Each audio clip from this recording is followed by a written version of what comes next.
Kahit ano nga ang gawin ng mga bashers ni Maine Mendoza at Alden Richards ay tuloy-tuloy lamang ang kanilang mga pagganap sa tunay na mga pangyayari. Kaya dito mo malalaman ang mga bashers nila ay tuloy-tuloy na naninira sa kanila. Kahit wala ng katotohanan ay pinaniniwalaan na nila ito dahil na rin sa pagkadesperado.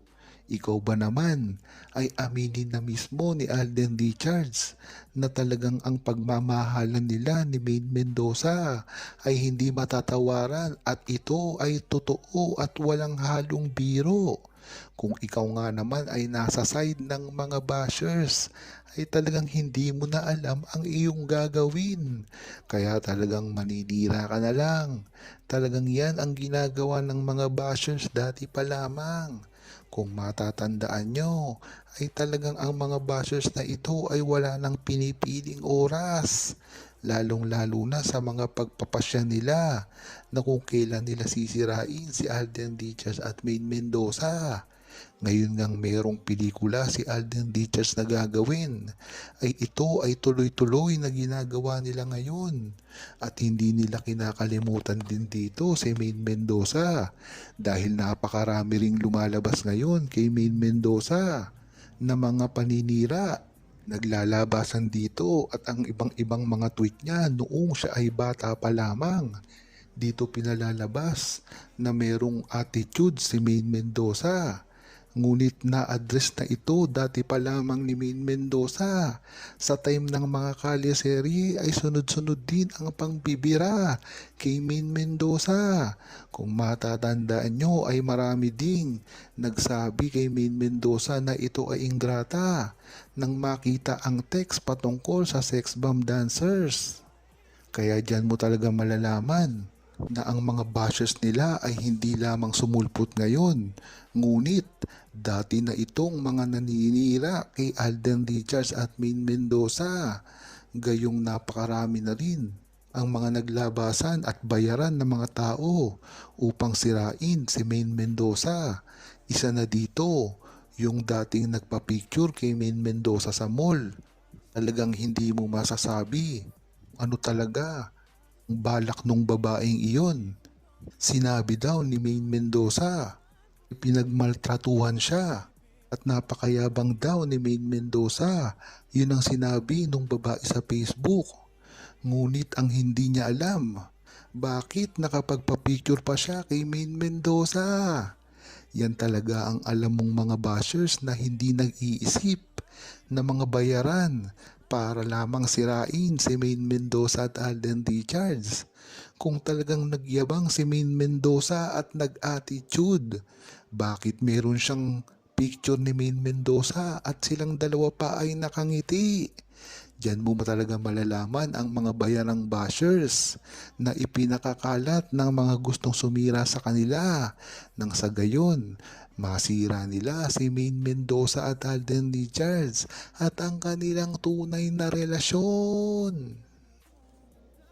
Malaking sakripisyo ang ginagawa ni Alden Richards ngayon at Maine Mendoza sa kanilang dalawa. Sa isa't isa nga ito, nakikilala na ng buong Aldem Nation ang ginagawang sasakripisyo ng dalawa para lamang hindi magiba ang kanilang relasyon. Kung matatandaan nyo, talagang itong dalawang ito na si Maine Mendoza at Alden Richards ay kahit kailanman ay talagang nagtatanggol sa isa't isa. Marahil ay hindi na ito naiintindihan o naaalala ng buong Aldem Nation.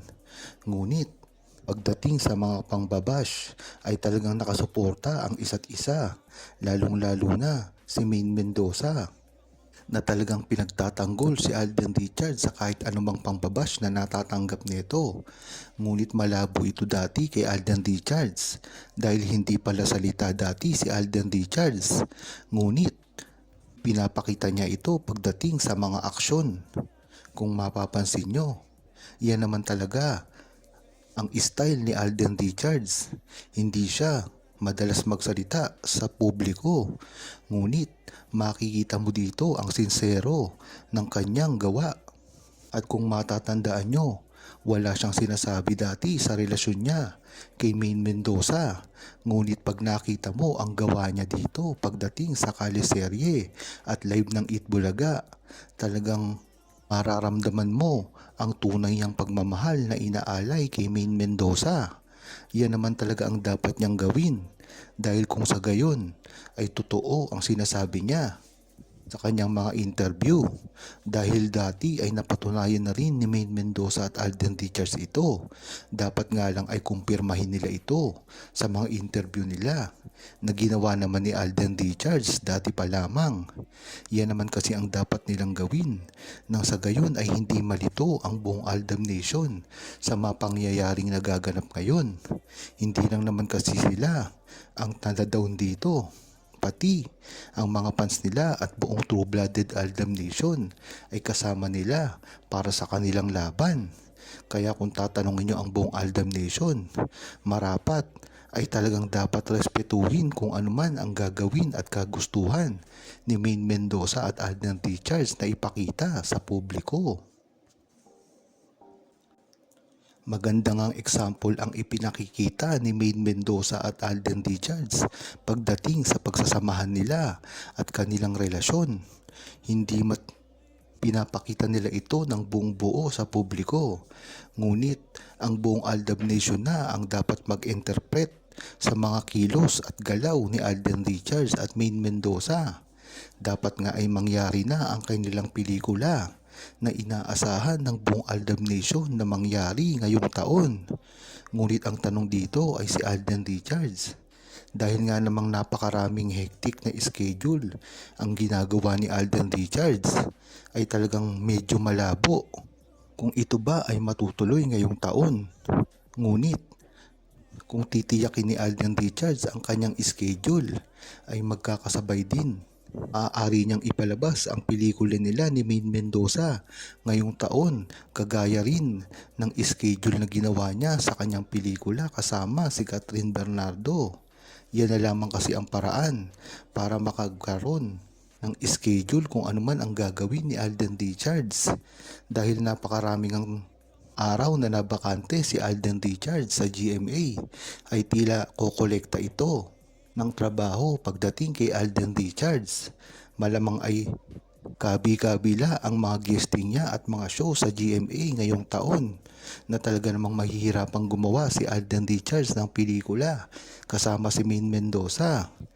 Ngunit dito na mapapatunayan at masusubok ni Alden Richards ang kanyang kumpanya at ang kanyang pagka-independent pagdating sa paggawa ng pelikula at proyekto. Huwag kalimutang mag-subscribe, comment at ilike ang video na ito. Thanks for watching!